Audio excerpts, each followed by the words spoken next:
Avez-vous déjà imaginé vivre caché dans une caverne, ayant votre nourriture volée par des étrangers et n'ayant personne à qui recourir?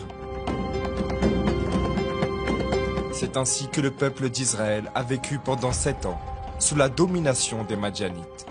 Après avoir semé pendant une longue période, s'étant occupé des plantations et des animaux, lorsque le moment tant attendu de la récolte arrivait, les ennemis venaient et prenaient absolument tout. Comme des sauterelles, les Madianites volaient tout ce qui soutenait Israël. Ils ne laissaient rien, ni vivre, ni brebis, ni bœuf, ni âne. Il ne restait rien.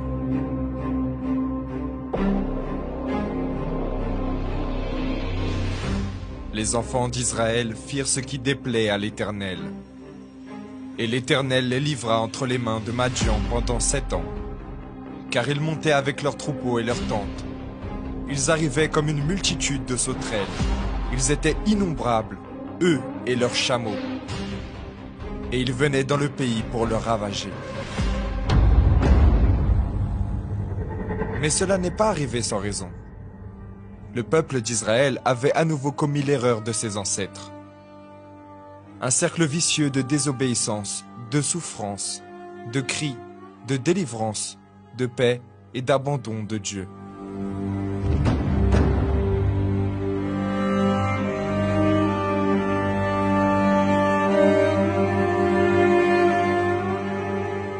Israël avait laissé l'Éternel pour servir Baal et Ashéra, les dieux de la pluie et de la fertilité, et le peuple ne mesurait pas ses efforts pour plaire à ces dieux. Cela incluait des sacrifices d'animaux, des immoralités sexuelles et même des sacrifices d'enfants. Ces personnes qui connaissaient les faits de Dieu tournèrent le dos à l'Éternel, oublièrent ses miracles et acceptèrent d'autres dieux. Mais maintenant ils étaient ruinés, en train de souffrir entre les mains de leurs ennemis.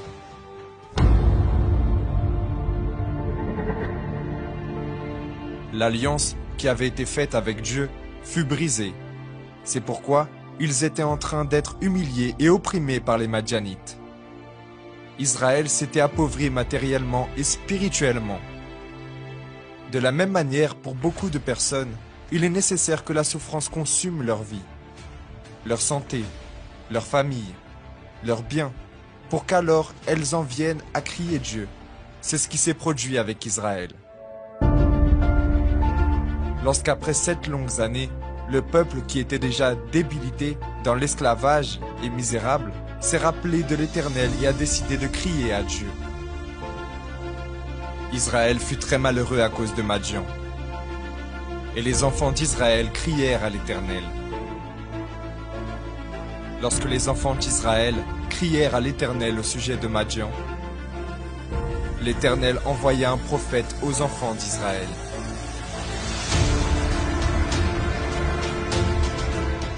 Et lorsque l'Éternel a entendu le cri d'Israël, il ne l'a pas méprisé. Au contraire, promptement, il a envoyé son prophète afin de guider le peuple vers la délivrance physique et spirituelle. Dieu est toujours prêt à répondre à ceux qui le cherchent. Et il attendait ce cri pour délivrer Israël, bien avant. Mais 7 ans furent nécessaires avant que le peuple ne réagisse et qu'il crie à Dieu pour la délivrance.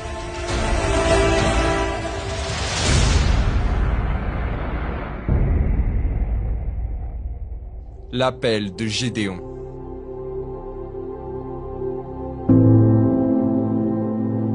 Dans toute la Bible, il est possible de comprendre que Dieu n'opère pas de miracles seul. Il appelle ceux qui sont dérangés par la situation actuelle et il leur donne la condition d'affronter et de vaincre leurs dilemmes. C'est ce qui s'est passé avec Gédéon. La Bible raconte qu'il était un homme qui, malgré le fait qu'il vivait dans la peur et à la merci des Madianites, il ne restait pas les bras croisés. Au contraire, il prenait des risques pour avoir au moins un peu de nourriture. Et c'est à l'un de ces moments-là, pendant qu'il battait le froment dans le pressoir, que l'inespéré est arrivé. rappelant que le pressoir n'est pas un endroit adéquat pour battre du froment, mais pour écraser les raisins. Il fallait un endroit plus grand, au sommet d'une colline. Cependant, cela n'était pas possible à ce moment-là. La quantité de blé était probablement petite, et Gédéon ne pouvait pas rester exposé à ses ennemis, dans une ère. Cependant, la nécessité était grande, et le pressoir était sa seule option. Mais c'est là, dans cet endroit inapproprié, apeuré et affamé, que l'ange de l'Éternel a trouvé Gédéon et qui lui a dit les paroles si connues. L'Éternel est avec toi, vaillant héros. C'est à ce moment-là que la révolte de Gédéon a surgi, et au lieu de glorifier Dieu, il l'a questionné au sujet de la situation que lui et son peuple vivaient.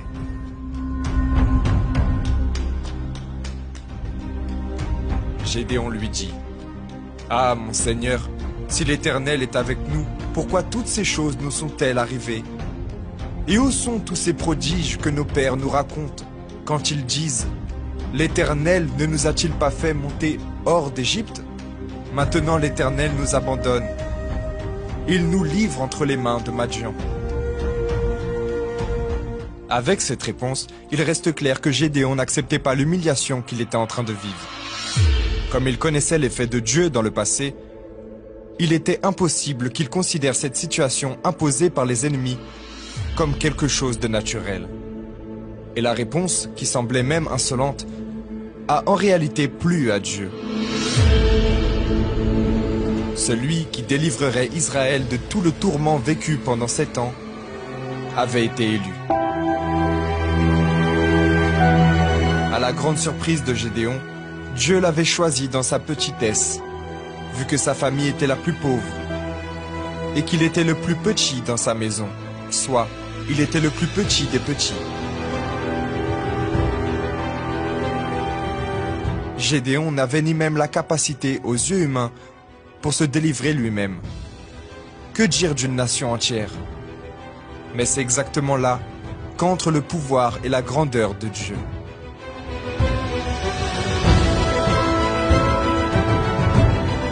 L'Éternel se tourna vers lui et dit, « Va avec cette force que tu as et délivre Israël de la main de Madian. N'est-ce pas moi qui t'envoie ?» Gédéon lui dit, « Ah, mon Seigneur, avec quoi délivrerai-je Israël?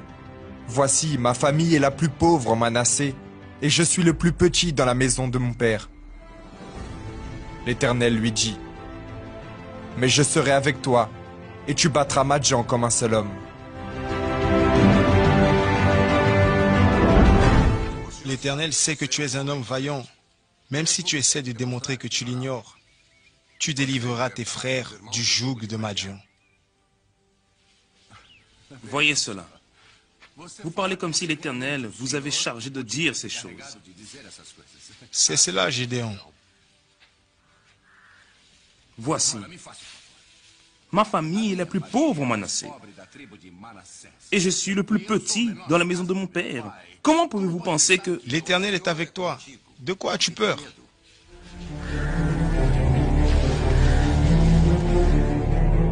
Cependant, cette parole n'était pas suffisante pour Gédéon. Les années de souffrance avaient l'air de l'avoir rendu quelque peu incrédule. L'apparition de l'ange ne lui a pas donné la confiance nécessaire. C'est pourquoi il fait une proposition et demande un signe à Dieu. Autrement dit, Gédéon avait besoin de plus que de simples paroles. C'est pourquoi il a aussi fait plus que cela. Il a présenté son offrande. Malgré la situation de misère d'Israël, Gédéon a présenté à l'ange un chevreau et des pains sans levain, pour exprimer et prouver sa foi.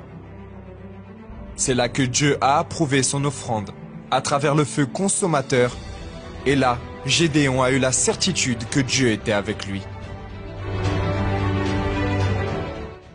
L'ange de l'Éternel avança à l'extrémité du bâton qu'il avait à la main, et toucha la chair et les pains sans levain. Alors il s'éleva du rocher un feu, qui consuma la chair et les pains sans levain, et l'ange de l'Éternel disparut à ses yeux.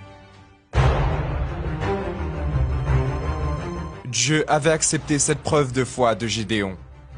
Mais cela n'était pas encore suffisant. Il fallait se défaire de tout ce qui empêchait l'action de Dieu. La maison de Gédéon s'était rendue à l'idolâtrie et avait construit dans leur maison un autel à Baal. Outre cela, ils gardaient une garantie, un vestige de leur économie, l'espoir d'un futur, le second taureau. Et c'est exactement ce que Dieu a demandé. Dans la même nuit, l'Éternel dit à Gédéon, « Prends le jeune taureau de ton père et un second taureau de 7 ans. Renverse l'autel de Baal qui est à ton père et abat le pieu sacré qui est dessus. Tu bâtiras ensuite et tu disposeras sur le haut de ce rocher un autel à l'Éternel ton Dieu. Tu prendras le second taureau et tu offriras un holocauste avec le bois de l'idole que tu auras abattu. »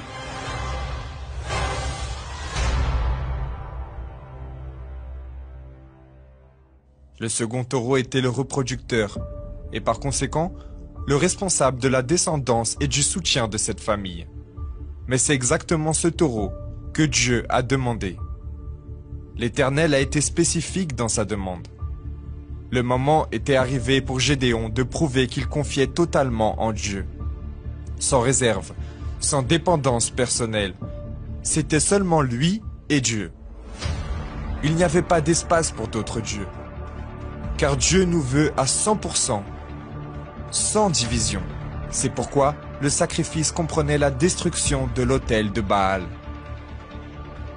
Gédéon n'avait plus rien à perdre. C'est lorsqu'il a décidé de laisser le conflit de côté et de faire ce que Dieu lui avait demandé. Il faisait nuit et il a pris 10 autres hommes pour cette preuve de foi. Son attitude était plus qu'une offrande. Gédéon était en train de risquer sa propre vie. C'était tout ou rien. En fin de compte, quand Dieu demande, il ne laisse aucun doute, et celui qui sacrifie non plus. Comme attendu, les idolâtres se levèrent contre Gédéon. Mais c'est à ce moment-là que le plus important arriva. Gédéon fut revêtu de l'Esprit de Dieu. Et ainsi, il reçut l'autorité pour faire ce que Dieu l'avait appelé à faire. Délivrer le peuple de l'esclavage des Madianites. Maintenant, il fallait convoquer l'armée d'Israël.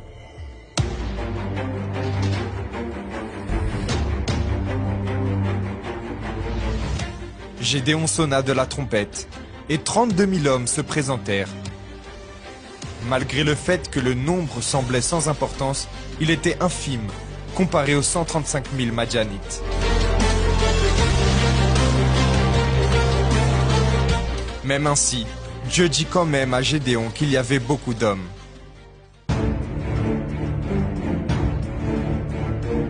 Une autre épreuve était nécessaire, pour séparer les peureux et les craintifs, de ceux qui étaient prêts pour la bataille.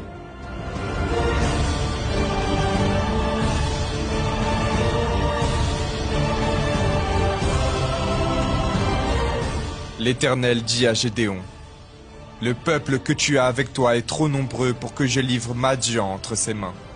Il pourrait en tirer gloire contre moi et dire, « C'est ma main qui m'a délivré. » Publie donc ceci aux oreilles du peuple. Que celui qui est craintif et qui a peur s'en retourne et s'éloigne de la montagne de Galaad. 22 000 hommes parmi le peuple s'en retournèrent, et il en resta 10 000. Je sais très bien que ce que je suis en train de demander est un grand sacrifice. Mais je vous le dis sincèrement, si quelqu'un a peur, qu'il retourne chez lui.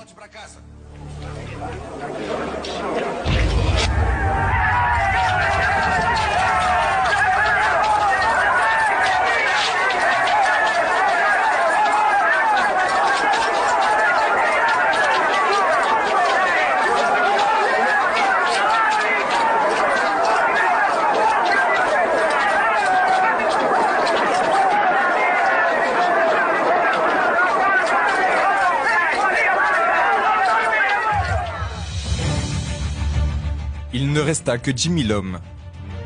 Cependant, il fallait qu'il reste clair que la victoire tant attendue n'avait pas été conquise par la force humaine, mais par le pouvoir du Très-Haut.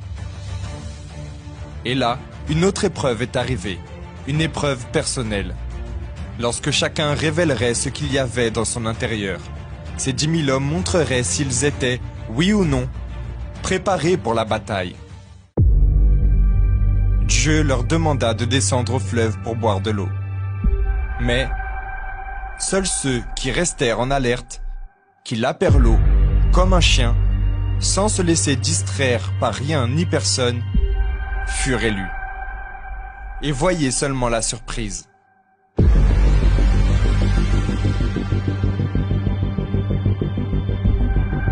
Ceux qui lapèrent l'eau en la portant à la bouche, avec leurs mains, furent au nombre de 300 hommes. Et tout le reste du peuple se mit à genoux pour boire. Et l'Éternel dit à Gédéon, « C'est par les 300 hommes qui ont la paix que je vous sauverai et que je livrerai Madjan entre tes mains. Que tout le reste du peuple s'en aille chacun chez soi. »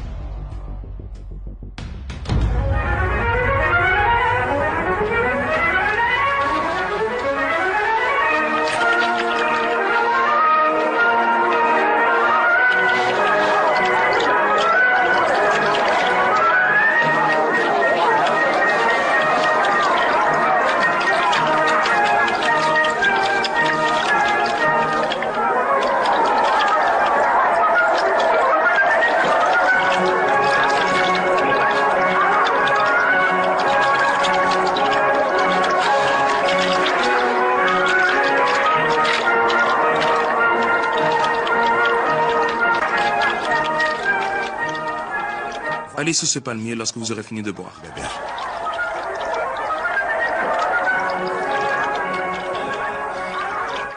Lorsque vous aurez fini de boire, allez sous ce palmier. Oui, d'accord.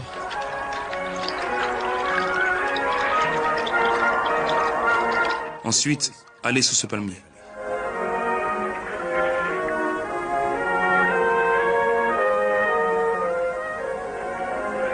Maintenant les autres, allez-y.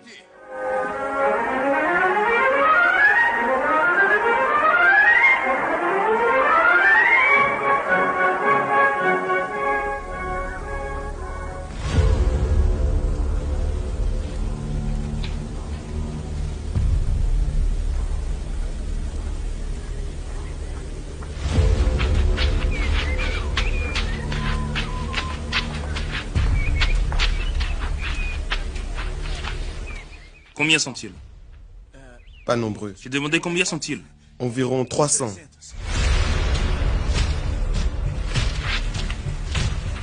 Ils sont 300?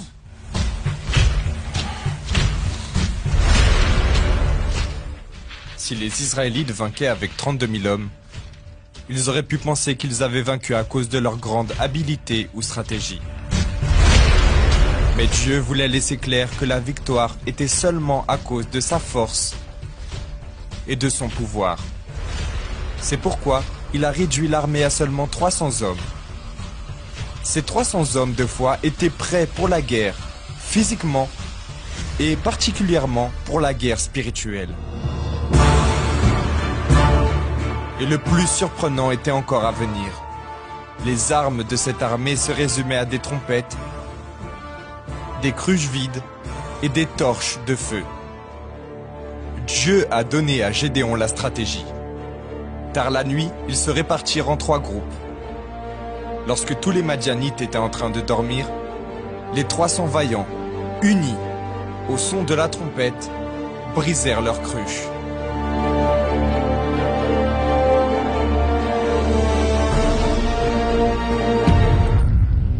Les lumières envahirent le camp.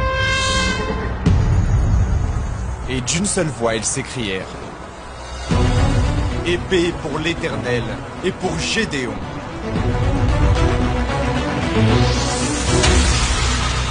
Le désespoir prit possession des ennemis. Le tumulte était grand et le bruit était énorme.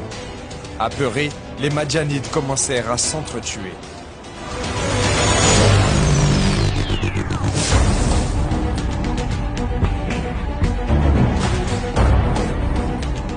l'Éternel lutta à la bataille du peuple d'Israël. Les Madianites furent détruits.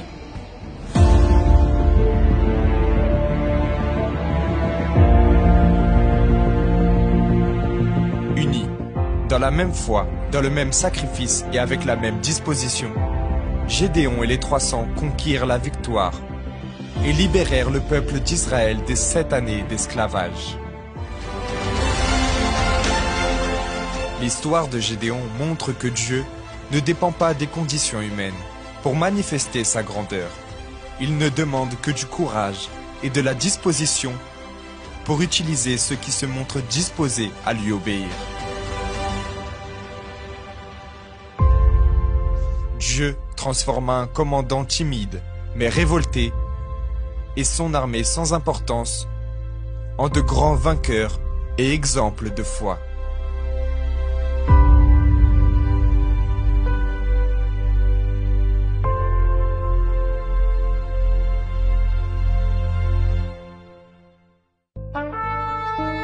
C'est une provocation. Nous vivons des jours difficiles. Le peuple vit sous oppression et nous ne pouvons rester les bras croisés en train d'assister à tout cela, attendant des hommes une solution lorsque seule une attitude de foi et de courage peut résoudre ce scénario. Dans le passé, l'Esprit de l'Éternel en Gédéon lui a fait sonner les trompettes pour convoquer ceux qui avaient le même sentiment que lui. De révolte, de ça suffit, contre la vie misérable qu'il vivait, contre la tromperie de l'idolâtrie qui ne résolvait rien. Et se sont alors unis à lui toutes les personnes en situation désespérée, qui ne supportaient plus cette situation, et nous faisons la même chose. Maintenant, nous vous convoquons, vous qui êtes opprimés par la crise, par la misère et la faim, par la dépression, parmi d'autres problèmes qui vous suffoquent, à participer à ce mouvement de foi. C'est Dieu qui appelle les révoltés, ceux qui ne sont pas conformés, à prendre position et à vaincre cette guerre. Faites-vous partie de ce groupe